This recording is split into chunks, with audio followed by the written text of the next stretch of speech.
खुद पर ध्यान दो, खुद के ऊपर काम करो, खुद को कैसे बदलना है, इस विषय पर हम आज एक आपको कहानी सुनाएंगे। तो चलिए शुरुआत करते हैं। बहुत समय पहले की बात है। एक बहुत ही बुद्धिमान सन्यासी एक जंगल के पास अपनी कुटिया बनाकर रहा करता था। जो भी उनके पास अपनी समस्या लेकर आता, वह बहुत ही बुद्धिमानी से उसकी समस्या का समाधान निकाल देते। एक दिन वह वहीं पास के ही एक गांव में भिक्षाटन के लिए गए। जब वो भिक्षा मांगकर वापस लौट रहे थे तो रास्ते में उन्हें एक युवा व्यक्ति ने रोक लिया और कहा, मैंने सुना है कि आप किसी भी समस्या को बड़ी बुद्धिमानी से सुलझा देते हैं। हालांकि मुझे तो ज्यादा विश्वास नहीं कि आप मेरी इस जटिल समस्या को सुलझा पाएंगे, लेकिन मैंने लोगों से आपकी बुद्धिमानी के बहुत से किस्से सुन रखे हैं। इसलिए मैं आपसे एक बात जानना चाहता हूं कि हमें किसी भी काम में असफलता की घबराहट क्यों होती है और हम अपने किसी भी लक्ष्य को असफलता के घबराहट के बिना कैसे प्राप्त कर सकते हैं। युवा व्यक्ति का यह प्रश्न सुन बौद्ध सन्यासी मुस्कुराए और बोले, मैं तुम्हारे इस प्रश्न का उत्तर जरूर दूंगा और उसके बाद से तुम्हारी सारी घबराहट भी खत्म हो जाएगी। लेकिन उससे पहले तुम्हें मेरे साथ मेरी कुटिया तक चलना होगा। वह युवा लड़का उस सन्यासी की बुद्धिमत्ता को परखना चाहता था, इसीलिए वह कुटिया तक जाने के लिए तैयार हो गया। इसके बाद वह बौद्ध सन्यासी उस लड़के को अपने जंगल के पास बनी कुटिया में लेकर आए, लेकिन तब तक शाम हो चुकी थी, इसीलिए वह भोजन करके सो गए। अगले दिन जब वह उठे तो बुद्धिमान सन्यासी ने उस लड़के से कहा, चलो आज मैं तुम्हें जंगल की सैर करा के लाता हूं। और वह दोनों जंगल की तरफ निकल पड़े। कुछ देर बाद बुद्धिमान सन्यासी ने उस लड़के को एक गुफा दिखाई और कहा, चलो मैं तुम्हें उस गुफा की सैर कराता हूं। लड़के ने कहा, हां चलिए, मुझे भी जंगल की गुफा देखने की काफी दिनों से इच्छा थी। इसके बाद वे दोनों गुफा के अंदर चले गए। गुफा के अंदर काफी अंधेरा था, लेकिन थोड़ी देर बाद बौद्ध सन्यासी चुपके से गुफा से बाहर निकल आए और उस गुफा के द्वार को बाहर से बंद कर दिया। उस लड़के ने गुफा के भीतर से बहुत आवाज दी कि मुनिवर कहां हैं आप, कहां चले गए, मुझे जवाब क्यों नहीं दे रहे। लेकिन बहुत देर तक कोई जवाब न मिलने के बाद वह घबरा गया और घबराकर गुफा के द्वार की तरफ भागा। जैसे ही वह गुफा की प्रवेश द्वार पर पहुंचा, वह हैरान रह गया। यह क्या, यहां तो किसी ने गुफा के द्वार को बाहर से बंद कर दिया है। अब मैं बाहर कैसे निकलूंगा। अब वह अकेले अकेले उस अंधेरी गुफा में काफी भयभीत और परेशान हो गया। वह सोचने लगा कि कहीं उस सन्यासी ने उसे मारने की योजना तो नहीं बनाई थी। अब वह गुफा में इधर उधर घूमकर बाहर निकलने का रास्ता ढूंढने लगा। वह गुफा में काफी देर तक इधर उधर भटकता रहा, लेकिन उसे बाहर निकलने का कोई रास्ता नहीं मिला। अब उसे जोरों की प्यास और भूख भी लग रही थी, इसीलिए वह शांत होकर एक जगह बैठ गया। तभी उसे एक सुरंग से सूर्य की रोशनी आती हुई दिखाई दी और उस रोशनी आने वाली सुरंग तक पहुंचना बहुत ही कठिन था, क्योंकि चारों तरफ बस अंधेरा ही अंधेरा था और वह सुरंग भी काफी ऊंचाई पर थी। पर फिर भी वह तुरंत उठा और अपनी सारी भूख प्यास को भूलकर अपना सारा ध्यान उस गुफा से बाहर निकलने पर लगा दिया। काफी मेहनत और प्रयास करने के बाद वह उस सूर्य की रोशनी आने वाली सुरंग तक पहुंच गया और कुछ दूर तक उस सुरंग में ही ऊपर चढ़ता गया। तभी अचानक उसे वह सन्यासी हाथ आगे बढ़ाता हुआ दिखाई दिया। वह लड़का झट से उस सन्यासी का हाथ पकड़कर बाहर आ गया और बाहर निकलते ही उस सन्यासी को गुस्से से चिल्लाकर कहा, मुनिवर आप पागल हो गए हैं, आप मुझे अंधेरी गुफा में अकेले छोड़कर आ गए। आपको पता है मैं कितना भयभीत हो गया था और मुझे कितने जोरों की प्यास लगी है। उस सन्यासी ने मुस्कुराते हुए उसे पानी दिया और कहा, अब मेरी बातों को ध्यान से सुनना। तुम इस गुफा के बाहर सिर्फ दो कारणों की वजह से निकल पाए जिसने तुम्हें इस गुफा से बाहर निकलने के लिए मजबूर किया। पहला कारण क्योंकि तुम्हें जोरों की प्यास और भूख लगी थी, और दूसरा कारण तुम्हें वहां घुटन महसूस हो रही थी, क्योंकि तुम्हें मित्रों और परिवार वालों के साथ रहने की आदत पड़ चुकी है। अब मैं तुम्हें दो मुख्य कारण बताता हूं जिसकी वजह से तुम इस गुफा से बाहर निकल पाए। पहला कारण क्योंकि तुम्हारे साथ वहां यह कहने के लिए लोग नहीं थे कि इतने अंधेरे में इतनी ऊंचाई पर तुम उस सुरंग तक कैसे पहुंच पाओगे, यह तो असंभव है। और दूसरा कारण वहां यह कहने के लिए भी लोग नहीं थे कि चलो कोई दूसरा रास्ता देखते हैं, इससे भी आसान रास्ता मिल जाएगा और हम बहुत आसानी से इसको फिर से बाहर निकल जाएंगे। सफलता प्राप्त करने का नियम भी कुछ ऐसा ही है। यह तो मैंने तुम्हें सफलता कैसे प्राप्त करी, इसकी एक छोटी सी दुनिया बनाकर दिखाई है, और वास्तविक दुनिया इससे कहीं अधिक जटिल होती है। वहां हमें सलाह देने के लिए बहुत से फालतू लोग मिल जाते हैं जो खुद तो कुछ कर नहीं पाए, लेकिन हमें ज्ञान देंगे कि यह मत करो, यह बहुत कठिन है, यह तुमसे ना हो पाएगा, इससे अच्छा तो तुम वह काम कर लो, उसमें तुम्हें निश्चित रूप से सफलता मिल जाएगी। और ऐसे ही वह हमारे दिमाग को भटका कर चले जाते हैं और हमें खुद पर संदेह होने लगता है। सफलता ना मिलने का एक बड़ा कारण यह भी है कि सफलता प्राप्त करने की प्रक्रिया बहुत लंबी होती है, और यहां जब हमारा मन घंटों घंटों में बदल जाता है, तो फिर लक्ष्य प्राप्ति के महीनों और सालों के प्रयास में ही हमारा मन क्यों नहीं बदलेगा। हमारा मन बदल ही जाता है और हम उस रास्ते को छोड़कर अलग अलग राष्ट्रीय अपनाने लगते हैं। गौतम बुद्ध अक्सर अपने शिष्यों से कहा करते थे कि परेशानियां हमें तभी दिखती हैं जब हमारा ध्यान हमारे लक्ष्य पर नहीं होता, और यह बात 100% सही है। जैसे जब एक तीरंदाज तीर मारने वाला होता है तो वह अपनी एक आंख को बंद कर लेता है और दूसरी आंख से सिर्फ लक्ष्य को देखता है, तब जाकर वह अपने लक्ष्य को भेद पाता है। ठीक इसी प्रकार हमें सफलता का डर तभी लगता है जब हमारा ध्यान अपने लक्ष्य पर न होकर रास्ते पर आने वाली कठिनाइयों पर होता है। तुम इस गुफा से बाहर इसीलिए निकल पाए क्योंकि तुम्हें गुफा के अंदर सुरंग से आने वाली रोशनी के अलावा और कुछ दिखाई नहीं पड़ रहा था। अगर उस गुफा के अंदर प्रकाश होता तो तुम वहां के बड़े बड़े गड्ढों और कीड़े मकोड़ों को देखकर डर जाते और वहीं भटकते रह जाते। इसीलिए अपना सारा ध्यान केवल अपने लक्ष्य पर टिकाए रखो और आसपास क्या हो रहा है, लोग क्या बोल रहे हैं, उस पर ध्यान देना बंद कर दो। तुम्हारे मित्र और रिश्तेदार क्या कर रहे हैं, उन्हें सफलता मिली कि नहीं, ये सब देखना बंद कर दो और केवल खुद के काम पर ध्यान दो। फिर देखना कि जब तुम्हारा समय आएगा तो लोग खड़े होकर तुम्हारे लिए तालियां बजाएंगे। और इतना कहकर वह बुद्धिमान सन्यासी मौन हो गए।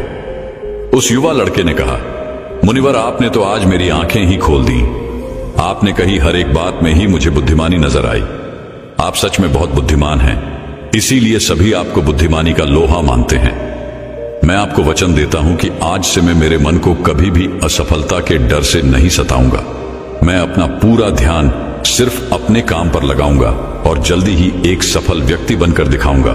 इतना कहकर उस लड़के ने बुद्धिमान सन्यासी का धन्यवाद किया और वापस अपने गांव चला गया। तो दोस्तों, चलिए इसके बाद की इससे भी अच्छी कहानी की शुरुआत करते हैं। पुराने समय की बात है। नगर में रहने वाला सबल नाम का एक लड़का अपनी जिंदगी से बहुत निराश था। उसकी निराशा का कारण यह था कि वह अब तक कुछ भी नहीं कर रहा था। उसके माँ बाप उसे ताने मारते कि तेरे सारे मित्र कुछ ना कुछ कर रहे हैं, लेकिन तू अभी भी घर में ही बैठा हुआ है। मित्रों के बीच भी अक्सर उसका मजाक ही बनता। वह कहीं जाता तो लोग उससे पूछते कि क्या कर रहे हो। उसे यह बताने में बड़ी शर्म आती कि अभी वह कुछ भी नहीं कर रहा।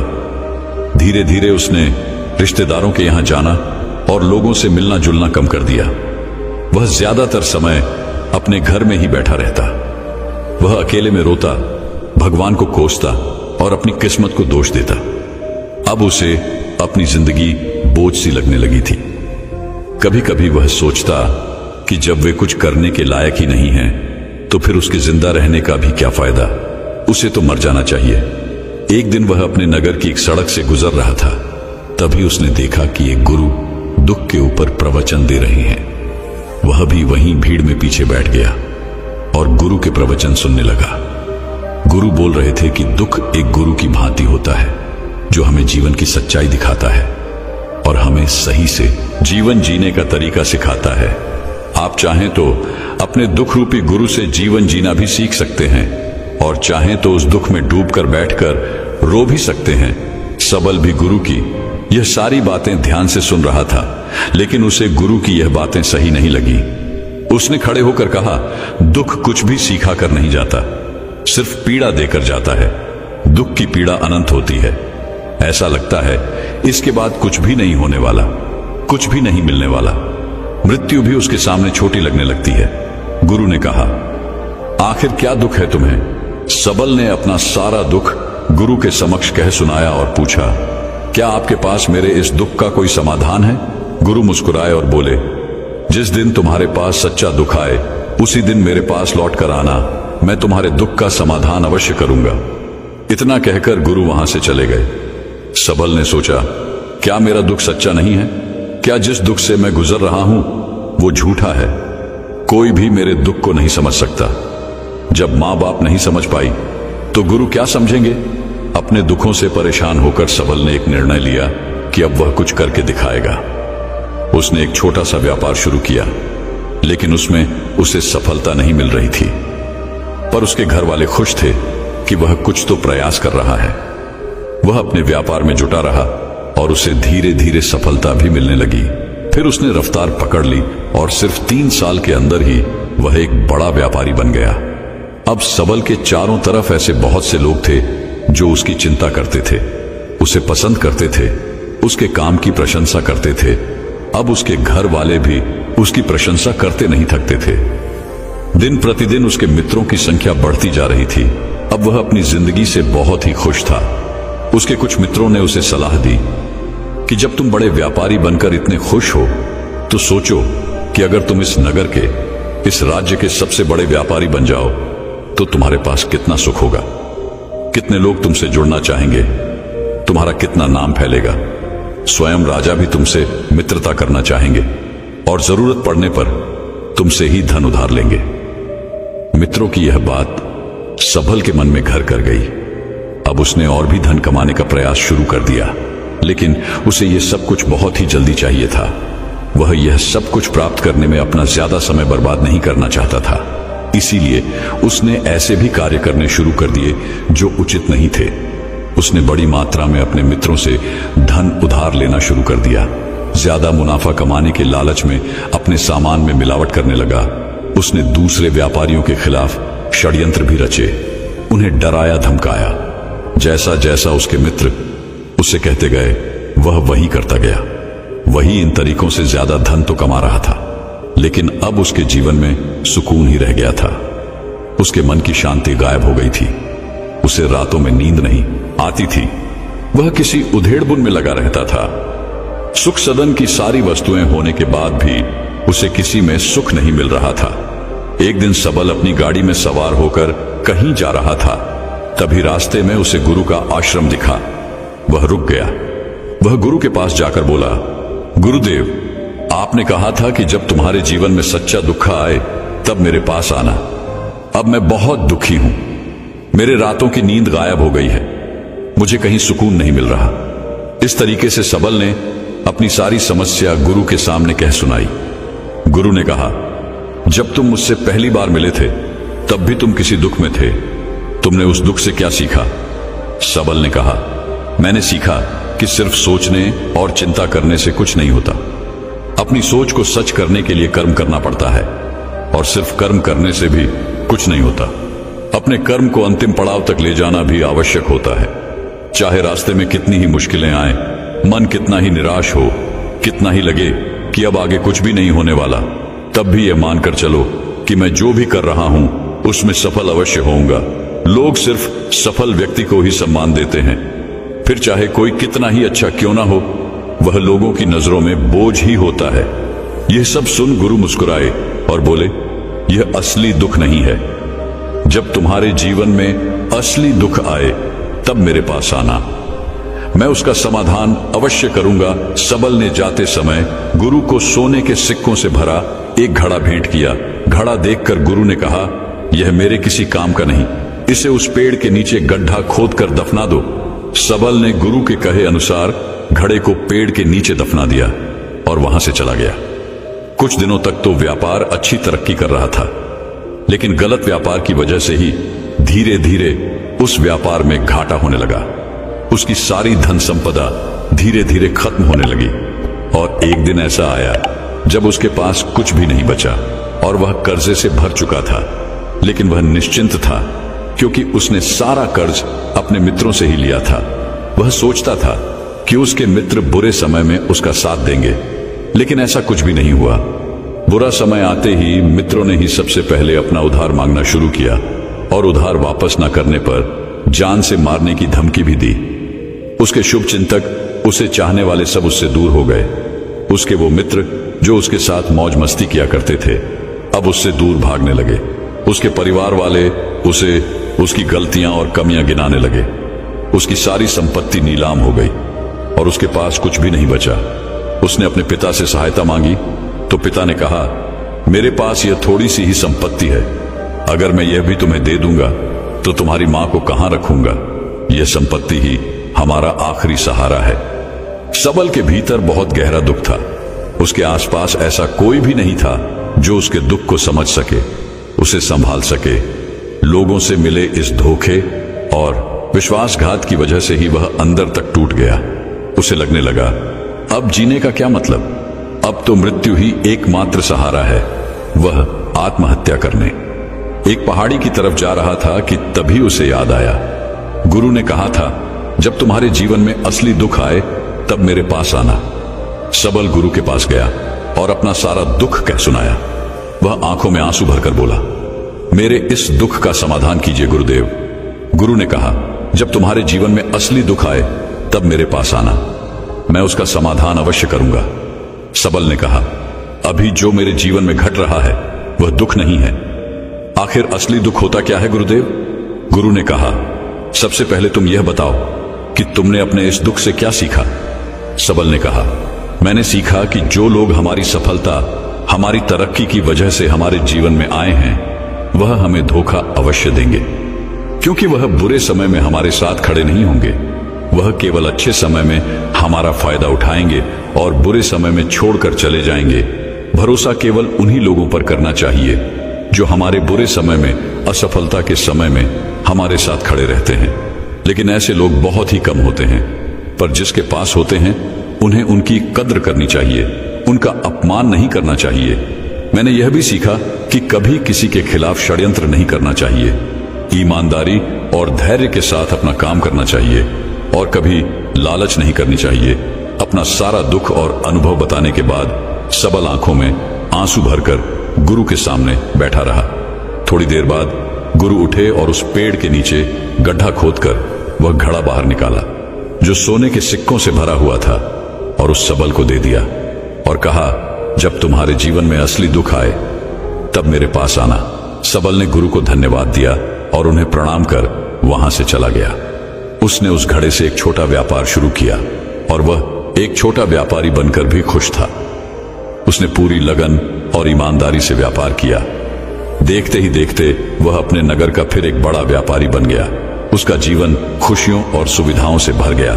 लेकिन कोई कितना भी अच्छा हो, कितना भी अच्छा काम करे, दान करे, लोगों की मदद करे, लेकिन जीवन में दुख तो आता ही है। तो सबल के जीवन में भी दुख आया। उसके माता पिता एक ही दिन में मृत्यु को प्राप्त हो गए। सबल अपने माता पिता से बहुत प्रेम करता था, इसलिए उसे उनकी मृत्यु से बहुत गहरा आघात पहुंचा। वह उन दोनों के पार्थिव शरीर को शमशान घाट ले गया जहां उनकी अंतिम क्रिया की गई। वहां उसने अपने माता पिता के शरीर को जलते हुए देखा तो उसका मन बेचैन हो गया। उसके अंदर बहुत से प्रश्न उठने लगे। वह घर वापस आया तो उसने अपने माता पिता के घर और संपत्ति को देखा जिसके लिए उसके पिता हमेशा लड़ते रहते थे। आज वो लावारिस पड़ी है।